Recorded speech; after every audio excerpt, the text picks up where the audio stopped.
بلکہ اپنی کمائی کو، اپنے روپے پیسے کو خدا کے نام کے لیے استعمال کریں، خدا کے نام کو جلال دینے کے لیے استعمال کریں۔ اس کے لیے چاہے آپ کو کوئی چھوٹا موٹا بزنس کرنا پڑتا ہے، کوئی اپنے گھر کے کسی فرد کو کسی بزنس میں لگائیں، کسی جاب پہ لگائیں، جس طرح سے بھی آپ کر سکتے ہیں خدا کے کام کے لیے، کیونکہ جتنے بھی نئے عہد نامہ کے آپ رسولوں کی زندگی پر غور کریں تو وہ سب کے سب کچھ نہ کچھ کام کرتے تھے اپنے لیے کمائی کا وسیلہ بنانے کے لیے، اور اس پر ہم بہت جلد بات کریں گے۔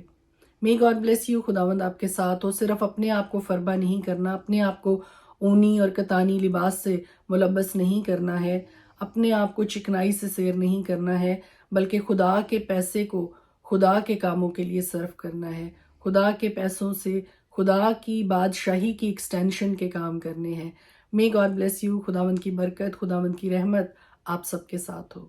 آمین۔ خدا کے پاک کلام میں سے آج ہم دیکھیں گے حزقیل کی کتاب، اس کا 32 باب۔ 12ویں برس کے 12ویں مہینے کی پہلی تاریخ کو خداوند کا کلام مجھ پر نازل ہوا کہ اے آدم زاد، شاہ مصر فرعون پر نوحہ اٹھا اور اسے کہہ تو قوموں کے درمیان جوان شیر ببر کی مانند تھا، اور تو دریاؤں کے گھڑیال سا ہے، تو اپنی نہروں میں سے ناگا نکل آتا ہے، اور تو نے اپنے پاؤں سے پانی کو تہ و بالا کیا اور ان کی نہروں کو گدلا کر دیا۔ خداوند خدا یوں فرماتا ہے کہ میں امتوں کے انبوہ کے ساتھ تجھ پر اپنا جال ڈالوں گا، اور وہ تجھے میرے ہی جال میں باہر نکالیں گے۔ تب میں تجھے خشکی میں چھوڑ دوں گا اور کھلے میدان پر تجھے پھینکوں گا، اور ہوا کے سب پرندوں کو تجھ پر بٹھاؤں گا، زمین کے درندوں کو تجھ سے سیر کروں گا، اور تیرا گوشت پہاڑوں پر ڈالوں گا اور وادیوں کے تیری بلندی سے بھر دوں گا، اور میں اس سرزمین کو جس کے پانی میں تو تیرتا تھا پہاڑوں تک تیرے لہو سے تر کروں گا، اور نہریں تجھ سے لبریز ہوں گی۔ اور جب میں تجھے نابود کروں گا تو آسمان کو تاریک اور اس کے ستاروں کو بے نور کروں گا، سورج کو بادل سے چھپاؤں گا اور چاند اپنی روشنی نہ دے گا، اور میں تمام نورانی اجرام فلک کو تجھ پر تاریک کروں گا، اور میری طرف سے تیری زمین پر تاریکی چھا جائے گی، خداوند خدا فرماتا ہے۔ اور جب میں تیری شکستہ حالی کی خبر کو قوموں کے درمیان ان ملکوں میں جن سے تو ناواقف ہے پہنچاؤں گا تو امتوں کا دل آزردہ کروں گا، بلکہ بہت سی امتوں کو تیرے حال سے حیران کروں گا، اور ان کے بادشاہ تیرے سبب سے سخت ترساں ہوں گے۔ جب میں ان کے سامنے اپنی تلوار چمکاؤں گا تو ان میں سے ہر ایک اپنی جان کی خاطر تیرے گرنے کے دن ہر دم تھر تھر آئے گا، کیونکہ خداوند خدا یوں فرماتا ہے کہ شاہ بابل کی تلوار تجھ پر چلے گی۔ میں تیری جمعیت کو زبردستوں کی تلوار سے جو سب کے سب قوموں میں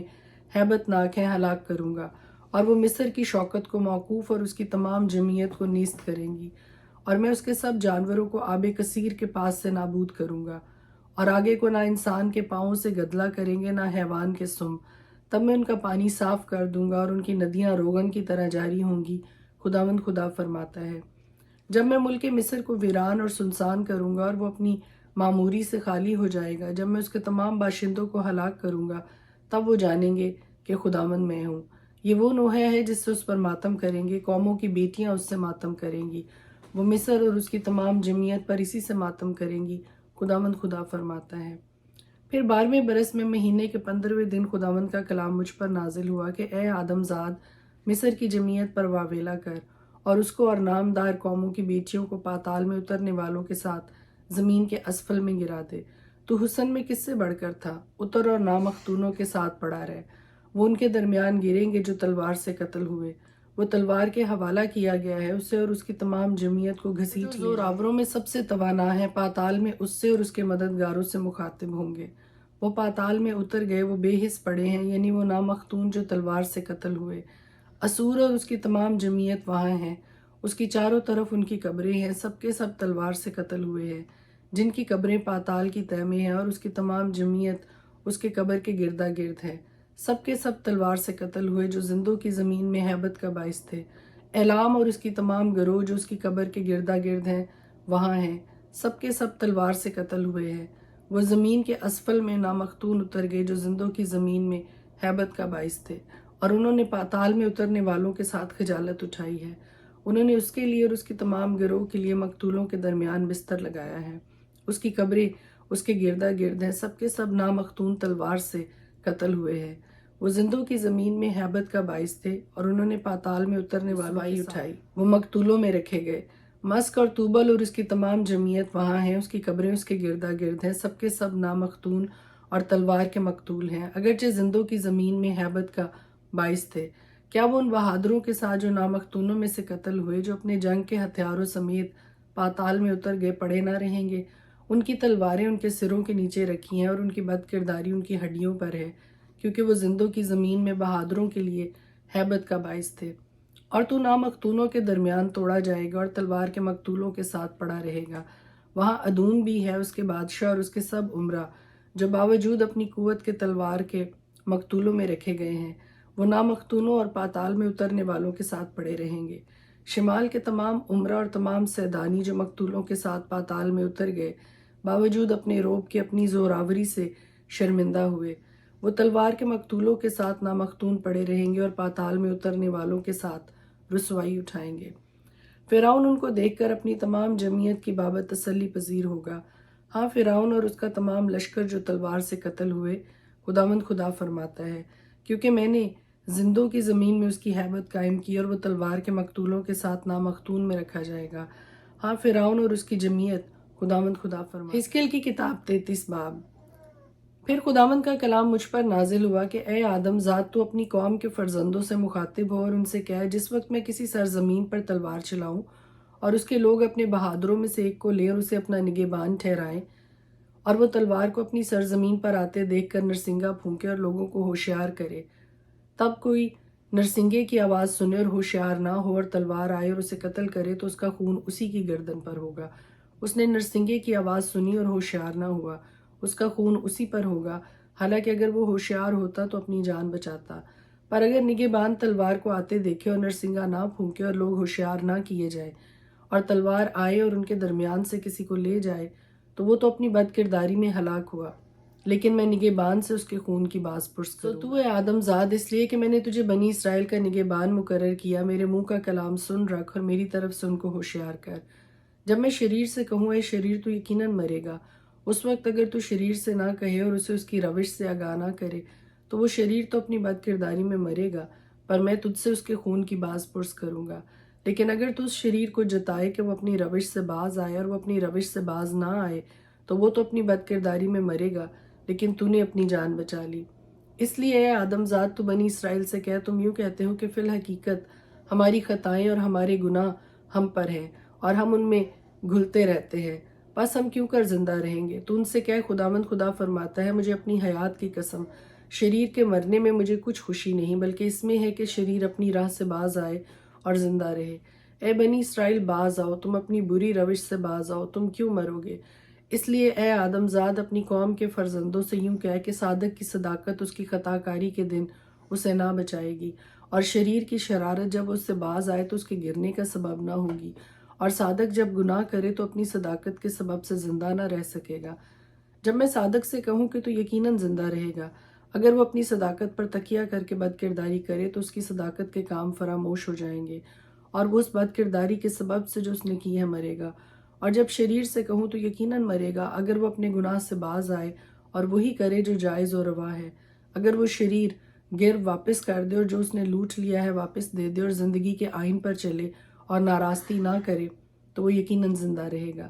وہ نہیں مرے گا۔ جو گناہ اس نے کیے ہیں اس کے خلاف محسوب نہ ہوں گے۔ اس نے وہی کیا جو جائز و روا ہے، وہ یقیناً زندہ رہے گا۔ پر تیری قوم کے فرزند کہتے ہیں کہ خداوند کی روش راست نہیں، حالانکہ خود انہی کی روش ناراست ہے۔ اگر صادق اپنی صداقت چھوڑ کر بد کرداری کرے تو وہ یقیناً اسی کے سبب سے مرے گا۔ اگر شریر اپنی شرارت سے باز آئے اور وہی کرے جو جائز و روا ہے تو اس کے سبب سے زندہ رہے گا۔ پھر بھی تم کہتے ہو کہ خداوند کی روش راست نہیں ہے۔ اے بنی اسرائیل، میں تم میں سے ہر ایک کی روش کے مطابق تمہاری عدالت کروں گا۔ ہماری اسیری کے 12ویں برس کے 10ویں مہینے کی 5ویں تاریخ کو یوں ہوا کہ ایک شخص جو یروشلم سے بھاگ نکلا تھا میرے پاس آیا اور کہنے لگا کہ شہر مسخر ہو گیا، اور شام کے وقت اس فراری کے پہنچنے سے پیشتر خداوند کا ہاتھ مجھ پر تھا اور اس نے میرا منہ کھول دیا۔ اس نے صبح کو اس کے میرے پاس آنے سے پہلے میرا منہ کھول دیا اور میں پھر گنگا نہ رہا۔ تب خداوند کا کلام مجھ پر نازل ہوا کہ اے آدم زاد، ملک اسرائیل کے ویرانوں کے باشندے یوں کہتے ہیں کہ ابراہیم ایک ہی تھا اور وہ اس ملک کا وارث ہوا، پر ہم تو بہت سے ہیں، ملک ہم کو میراث میں دیا گیا ہے۔ اس لیے تم سے کہہ دے، خداوند خدا یوں فرماتا ہے کہ تم لہو سمیت کھاتے اور اپنے بتوں کی طرف آنکھ اٹھاتے ہو اور خون ریزی کرتے ہو۔ کیا تم ملک کے وارث ہوگے؟ تم اپنی تلوار پر تکیہ کرتے ہو، تم مکروہ کام کرتے ہو اور تم میں سے ہر ایک اپنے ہمسایہ کی بیوی کو ناپاک کرتا ہے۔ کیا تم ملک کے وارث ہوگے؟ تو ان سے یوں کہنا کہ خداوند خدا یوں فرماتا ہے کہ مجھے اپنی حیات کی قسم، وہ جو ویرانوں میں ہے تلوار سے قتل ہوں گے، اور اس سے جو کھلے میدان میں ہے درندوں کو دوں گا کہ نگل جائیں، اور وہ جو کلوں اور غاروں میں ہے وبا سے مریں گے، کیونکہ میں اس ملک کو اجاڑ اور باعث حیرت بناؤں گا، اور اس کی قوت کا گھمنڈ جاتا رہے گا، اور اسرائیل کے پہاڑ ویران ہوں گے یہاں تک کہ کوئی ان پر سے گزر نہیں کرے گا۔ اور جب میں ان کے تمام مکروہ کاموں کے سبب سے جو انہوں نے کیے ہیں ملک کو ویران اور باعث حیرت بناؤں گا، تو وہ جانیں گے کہ میں خداوند ہوں۔ پر اے آدم زاد، فی الحال تیری قوم کے فرزند دیواروں کے پاس اور گھروں کے آستانوں پر تیری بابت گفتگو کرتے ہیں اور ایک دوسرے سے کہتے ہیں، ہاں، ہر ایک اپنے بھائی سے یوں کہتا ہے، چلو وہ کلام سنیں جو خداوند کی طرف سے نازل ہوا ہے۔ وہ امت کی طرح تیرے پاس آتے اور میرے لوگوں کی مانند تیرے آگے بیٹھتے اور تیری باتیں سنتے ہیں، لیکن ان پر عمل نہیں کرتے، کیونکہ وہ اپنے منہ سے تو بہت محبت ظاہر کرتے ہیں، پر ان کا دل لالچ پر دوڑتا ہے۔ اور دیکھ، تو ان کے لیے نہایت مرغوب سرودی کی مانند ہے جو خوش الحان اور ماہر ساز بجانے والا ہو، کیونکہ وہ تیری باتیں سنتے ہیں لیکن ان پر عمل نہیں کرتے۔ اور جب یہ باتیں وقوع میں آئیں گی، دیکھ وہ جلد وقوع میں آنے والی ہیں، تب وہ جانیں گے کہ ان کے درمیان ایک نبی تھا۔ حزقیل کی کتاب، اس کا 34 باب۔ اور خداوند کا کلام مجھ پر نازل ہوا کہ اے آدم زاد، اسرائیل کے چرواہوں کے خلاف نبوت کر۔ ہاں، نبوت کر اور ان سے کہہ، خداوند خدا چرواہوں کو یوں فرماتا ہے کہ اسرائیل کے چرواہوں پر افسوس جو اپنا ہی پیٹ بھرتے ہیں۔ کیا چرواہوں کو مناسب نہیں کہ بھیڑوں کو چرائیں؟ تم چکنائی کھاتے اور اون پہنتے ہو اور جو فربا ہیں ان کو ذبح کرتے ہو، لیکن گلہ نہیں چراتے۔ تم نے کمزوروں کو توانائی اور بیماروں کو شفا نہیں دی، اور ٹوٹے ہوئے کو نہیں باندھا، اور وہ جو نکال دیے گئے ان کو واپس نہیں لائے، اور گم شدہ کی تلاش نہیں کی بلکہ زبردستی اور سختی سے ان پر حکومت کی، اور وہ تتر بتر ہو گئے کیونکہ کوئی پاسبان نہ تھا، اور وہ پراگندہ ہو کر میدان کے سب درندوں کی خوراک ہوئے۔ میری بھیڑیں تمام پہاڑوں پر اور ہر ایک اونچے ٹیلے پر بھٹکتی پھرتی تھیں۔ ہاں، میری بھیڑیں تمام روئے زمین پر تتر بتر ہو گئی، اور کسی نے نہ ان کو ڈھونڈا نہ ان کی تلاش کی۔ اس لیے اے پاسبانوں، خداوند کا کلام سنو۔ خداوند خدا فرماتا ہے، مجھے اپنی حیات کی قسم، چونکہ میری بھیڑیں شکار ہو گئیں، ہاں، میری بھیڑیں ہر ایک دشتی درندہ کی خوراک ہوئی، کیونکہ کوئی پاسبان نہ تھا، اور میرے پاسبانوں نے میری بھیڑوں کی تلاش نہ کی، بلکہ انہوں نے اپنا پیٹ بھرا اور میرے بھیڑوں کو نہ چرایا۔ اس لیے اے پاسبانوں، خداوند کا کلام سنو۔ خداوند خدا یوں فرماتا ہے کہ دیکھ، میں چرواہوں کا مخالف ہوں اور اپنا غلہ ان کے ہاتھ سے طلب کروں گا، اور ان کو غلہ بانی سے معزول کروں گا، اور چرواہے آئندہ کو اپنا پیٹ نہ بھر سکیں گے، کیونکہ میں اپنا غلہ ان کے منہ سے چھڑا لوں گا تاکہ وہ ان کی خوراک نہ ہو۔ کیونکہ خداوند خدا فرماتا ہے، دیکھ، میں خود اپنی بھیڑوں کی تلاش کروں گا اور ان کو ڈھونڈ نکالوں گا، جس طرح چرواہا اپنے غلہ کی تلاش کرتا ہے جبکہ وہ اپنی بھیڑوں کے درمیان ہو جو پراگندہ ہو گئی ہیں، اسی طرح میں اپنی بھیڑوں کو ڈھونڈوں گا اور ان کو ہر جگہ سے جہاں وہ ابر اور تاریکی کے دن تتر بتر ہو گئی ہیں چھڑا لاؤں گا، اور میں ان کو سب امتوں کے درمیان سے واپس لاؤں گا اور سب ملکوں میں سے فراہم کروں گا اور انہی کے ملک میں پہنچاؤں گا، اور اسرائیل کے پہاڑوں پر، نہروں کے کنارے اور زمین کے تمام آباد مکانوں میں چراؤں گا، اور ان کو اچھی چراگاہ میں چراؤں گا، اور ان کی آرام گاہ اسرائیل کے اونچے پہاڑوں پر ہوگی۔ وہاں وہ عمدہ آرام گاہ میں لیٹیں گی اور ہری چراگاہ میں اسرائیل کے پہاڑوں پر چریں گی۔ میں ہی اپنے غلہ کو چراؤں گا اور ان کو لٹاؤں گا، خداوند خدا فرماتا ہے۔ میں گم شدہ کی تلاش کروں گا اور خارج شدہ کو واپس لاؤں گا،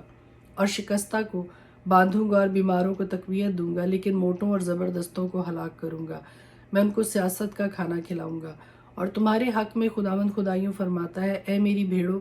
دیکھو، میں بھیڑ بکریوں اور مینڈھوں اور بکروں کے درمیان امتیاز کر کے انصاف کروں گا۔ کیا تم کو یہ ہلکی سی بات معلوم ہوئی کہ تم اچھا سبزہ زار کھا جاؤ اور باقی ماندہ کو پاؤں سے لتاڑو،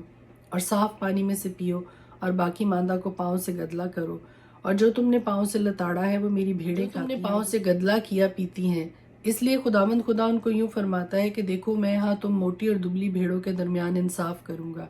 چونکہ تم نے پہلو اور کندھے سے دھکیلا ہے اور تمام بیماروں کو اپنے سینگوں سے ریلا ہے، یہاں تک کہ وہ تتر بتر ہوئے۔ اس لیے میں اپنے غلہ کو بچاؤں گا، وہ پھر کبھی شکار نہ ہوں گے، اور میں بھیڑ بکریوں کے درمیان انصاف کروں گا، اور میں ان کے لیے ایک چوپان مقرر کروں گا اور وہ ان کو چرائے گا، یعنی میرا بندہ داؤد۔